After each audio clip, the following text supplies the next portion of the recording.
Shalom. I want to give all praises, glory, and honor to Yahweh, Bahashem, Yahweh Shai, Bahashem, Rakakadash, and double honors to the elders and apostles at Great Millstone. This is your brother Darashimoth. I'm back with the next installment of the Ten Commandments. This time we're going into Exodus 20 and verse 12. And it reads, "Honor thy father and thy mother, that thy days may be long upon the land, which Yahweh thy power giveth thee." So what does it mean to honor someone? So let's look at the definition. We'll go to Etymology Online. It says honor. It says glory, renown, fame earned. From Anglo-French honor, dignity, distinction, position, victory, triumph, dignity, office, reputation. It could also mean splendor, beauty, excellence. I think the definition down here is better. It says action of honoring or paying respect to, act or gesture displaying reverence or esteem, state or condition inspiring respect, nobleness of character or manners. So honor your father and mother, give them respect, reverence, esteem. Okay? All right. That thy days may be long upon the land which Yahweh thy power giveth thee. So this commandment was attached to a promise. So we're supposed to listen to our parents. You're supposed to respect them. You're supposed to honor them. Okay. You're not supposed to disrespect them. That's something that's common in this society. People disrespecting their parents. Okay. Let's get a precept. Let's go to the New Testament, Ephesians chapter 6, and it says, "Children, obey your parents in." It says in, that word in Yahweh, for this is right. So that it's a specific thing. It's not saying, hey, obey your parents if they're telling you to go do something evil. No. It's saying obey your parents in the Lord. So what is this going back to? It's going back to the commandments, because what are your parents supposed to do? They're supposed to teach you these law, statutes, and commandments of Yahweh Bashem Yahweh Shai. And we'll have to go back and get that later, but we will. From another precept. Verse 2, it says, "Honor thy father and mother," which is the first commandment with promise. Because as we read, that thy days may be long upon the land which Yahweh thy power giveth thee. So that's the promise. Okay? So if you want that long life, then honor your father and mother. Verse 3, "That it may be well with thee, and thou mayest live long on the earth." So it comes with this promise, this blessing. So if you honor your parents, you get something. Okay? So it's worth doing. It's worth keeping all the commandments of Yahweh Bashem Yahweh. But this is the first commandment with the promise. Okay? So let's go back to the Old Testament and get some precepts. Psalms chapter 78. Let's go to verse 5. And it says, "For he established a testimony in Jacob and appointed a law in Israel, which he commanded our fathers, that they should make them known to their children." So your fathers, they're supposed to teach you this law, statutes, and commandments. We're supposed to pass this on from generation to generation. That's how you know that the law isn't done away with. "That the generation to come might know them, even the children which should be born, who should arise and declare them to their children." So from generation to generation, you're supposed to teach this to your children. Your children are supposed to teach it to their children. Okay? But we were cut off. We were cut off from our heritage. Okay? We lost it. That's Jeremiah 17 and 4. Verse 7. "That they might set their hope in the Most High, and not forget the works of the Most High, but keep his commandments. And might not be as their fathers, a stubborn and rebellious generation, a generation that set not their heart right, and whose spirit was not steadfast in Yahweh, in the Most High." So we're supposed to tell the history to our children, okay? Because otherwise it would be lost. Like, that's how we got cut off. Let's go, Jeremiah 17 and 4.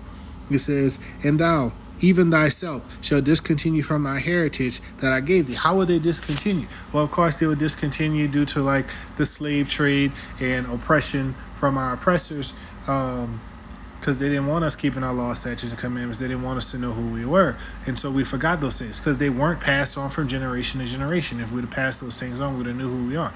But because of prophecy had to be fulfilled, we forgot. We lost it. It wasn't passed on from generation to generation. So it's important to pass these things on for your children. So if you're in this truth and you're learning, you're supposed to be teaching your children because they need to know this too. And I will cause thee to serve thy enemies in the land which thou knowest not, for ye have kindled a fire in mine anger, which shall burn forever. And yeah, we got the wrath because we went through some stuff on this side. We still got more to go through. Jacob trouble is right around the corner. So let's get another precept. Deuteronomy 6th chapter. Go down to verse 6. And these words which I command thee this day shall be in thine heart, and thou shalt teach them diligently unto thy children. So it's law that the parents are supposed to teach this to their children. Okay? And shall talk of them when thou sittest in thine house, and when thou walkest by the way, and when thou liest down, and when thou risest up. So why would the Christian church tell you the laws are done away with if this is supposed to be taught to your children? And we know this is supposed to be going on from generation to generation, because from child to child, as we just read in Psalms the 78th chapter. So somebody isn't telling the truth. And thou shalt bind them for a sign upon thine hand, and they shall be as frontlets between thy eyes, because you're not supposed to forget them. And thou shalt write them upon the posts of thy house and on thy gates. Why? So that you can remember them. These laws, statutes, and commandments are important. Let's go down to the 20th chapter. the 20th verse. And when thy son asks thee in time to come, saying, what mean the testimonies and the statutes and the judgments which Yahweh our power hath commanded you? Then you shall say to thy son, we were Pharaoh's bondmen in Egypt. So we're supposed to tell our children that history, okay?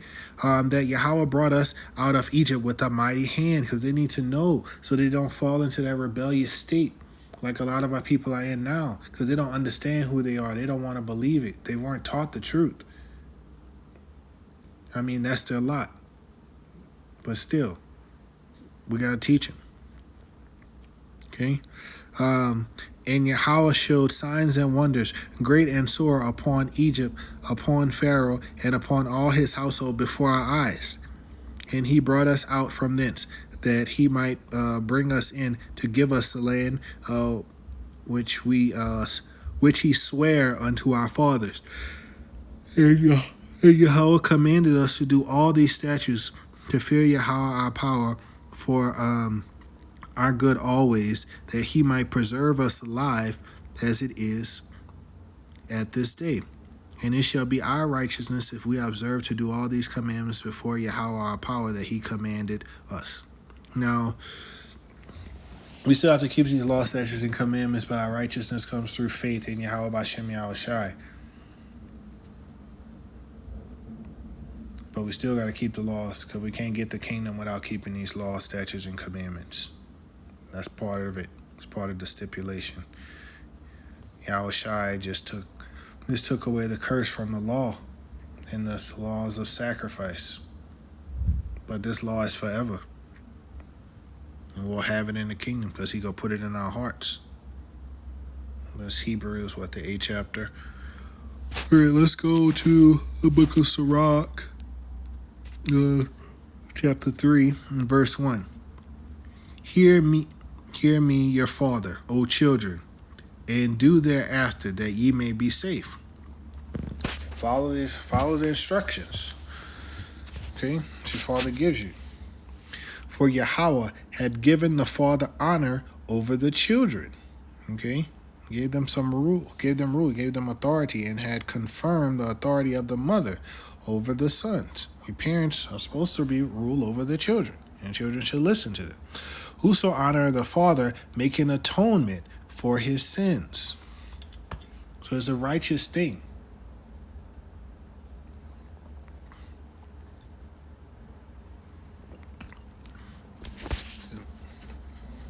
So it's a righteous thing. So this is a beautiful thing in the eyes of Yahweh Bashem Yahushai to honor your parents, because he said it makes an atonement for your sins, and we all go off. Okay? So in this day and age, we're making our bodies as a living sacrifice. So through the actions that we do in this world, those are our sacrifices. Going out onto the highways and byways, keeping these commandments, restricting yourself from doing the things of this world. I mean, we all struggle, we all slip up, everybody sins, I know. But we should still strive to do our best. Okay? In verse 4, and he that honoreth mother, his mother is as one that layeth up treasure. Okay? So, honoring your mother is accounting to laying up treasures, doing a good deed. So it's like, how do they say, build up your treasures in heaven instead of on earth. So doing the will of Yahweh Bashem Yahushai is building up your spiritual bank account with Yahweh Bashem Yahushai. Say, whoso honoreth his father shall have joy of his own children, and when he maketh his prayer, he shall be heard. So, you just put in another stipulation. So, if you're dishonoring him, then Yahweh Bashem Yahushai not listening to your prayers. So, this is important. That's why we got to understand the laws. Like, when they took the Apocrypha out of this book, people might not have understood that. And so that's why we got to read to get this understanding that it's important to honor your parents. Okay? And he shall have joy in his own children. So if you're not honoring your father and mother, you might not have joy in your own children. Because what if Yahweh Bashem Yahushai recompense that onto you and your children dishonor you? Then you won't have joy in them because they're disrespectful to you. Or what if you never have children because of that? Verse 6, he that honoreth his father shall have a long life, and he that is obedient unto the Lord shall have comfort in his mother. Okay, so this is going into that promise again. Honor thy father and mother, so that your days may be long upon the land which Yahweh thy power hath given thee. Okay? He that is obedient unto the Lord shall be a comfort unto his mother. And so, a parent, at least an Israelite parent that's in the truth and understanding things, if their child is walking in these law, statutes, and commandments, that parent is going to feel comforted by that, because you're going according to the will of Yahweh Bashem Yahushai, and that's a good thing. Okay? For example, if the child is not walking according to that standard, so like, let's get Esau for an example. We could go to Genesis, the 26th chapter. The way he walked was grievous to his parents. So let's see. This is verse 34. And Esau was 40 years old when he took to wife Judith, the daughter of Beri the Hittite. So he married a Canaanite. And Basmath, the daughter of Elon the Hittite, which were a grief of mine unto Isaac and Rebekah. Why? Because of the whoredoms of the because of the, I gotta find another word for TikTok because they might not post it. Just because of the idolatry and the abominations that those people were doing in that land. They didn't want their children with them. And so Esau did that. And so what he did wasn't honoring his father and mother. It caused him grief. All right, let's go back. Verse 7. And it says, he that feareth Yahweh will honor his father, and will do service unto his parents as to his masters. Because if you fear Yahweh Bashem Yahushua, you go keep his commandments. And his commandments tell us, honor thy father and mother. Okay? Honor thy father and mother, both in word and in deed. So don't just be out there giving lip service and not, doing in deed. So you have to do both. That a blessing may come upon thee from them. For the blessing of the father establishes the houses of the children, but the curse of the mother rooteth out foundations. Okay? Glory not in the dishonor of thy father, for thy father's dishonor is no glory unto thee. And now this goes into this upside down world that we live in, established by Esau Edom, where fathers are looked down upon. They're not honored. Everybody just gravitates toward the mother. But as we just read, for the blessing of the father establishes the houses of the children. The father is important. The father is the glue that holds the family together. The father is the backbone. You really don't have a proper family without the father. I mean, even the statistical research that they have out today show that the outcomes for single-parent fathers and two-parent homes are better than the outcomes for families where it's just a single mother. Because the father is that person that provides that structure, that order in the family. Fathers are important. Okay? So you get no glory from dishonoring your father. So, I mean, that's very common in this days in society, because men are kind of demonized in this family. A woman can hardly do any wrong in this society. It's supported by the court system. It's supported by public opinion. It's just, we live in the upside down. Verse 11, for the glory of a man is from the honor of his father, and the mother in dishonor is a reproach unto the children. My son, help the father in his age, and grieve him not as long as he lived. And if his understanding faileth, have patience with him, and despise him not, when thou art in thy full strength. Because we know our parents get old. We know that their mind may get more weaker, and we're still supposed to show respect for them. We're not supposed to grieve them in their old age, because we're going to become old too. And so we should have that respect for the people that raised us. And likewise, you can look at it as in the spiritual fathers too, because you had the elders and stuff like that. Everybody gets older. So, like, if you see the elder struggling with something that's like super technological or whatever, I mean, don't grieve him because of that. Help him out if you know how. If you have the know-how. Okay? For the reviling of thy father shall not be forgotten, and instead of sins it shall be added, to build thee up. Okay? So in the day of thine affliction it shall be remembered. Thy sins also shall melt away as the ice in the fair warm weather. So, if you're being evil to your father, reviling them or whatnot, that's going to be remembered in the day of your affliction. But if you're not being evil to him and being good when you're going through it, how about Shem Yahushai go remember that? And he could be like, oh, okay, honoring your father and mother, that goes back to honoring your father and mother is a way to make, or honoring your father is a way to make atonement for your sins, which we just read in verse 3, whoso honoreth his father making atonement for his sins. So when we come down here, we see that again, just written in another way. Okay, in the day of thy affliction it shall be remembered. Thine sins also shall melt away as the ice in the fair warm weather. He that forsaketh his father is as a blasphemer, and he that angereth his mother is cursed of the Most High. So, it's pretty clear how important it is to honor your father and mother.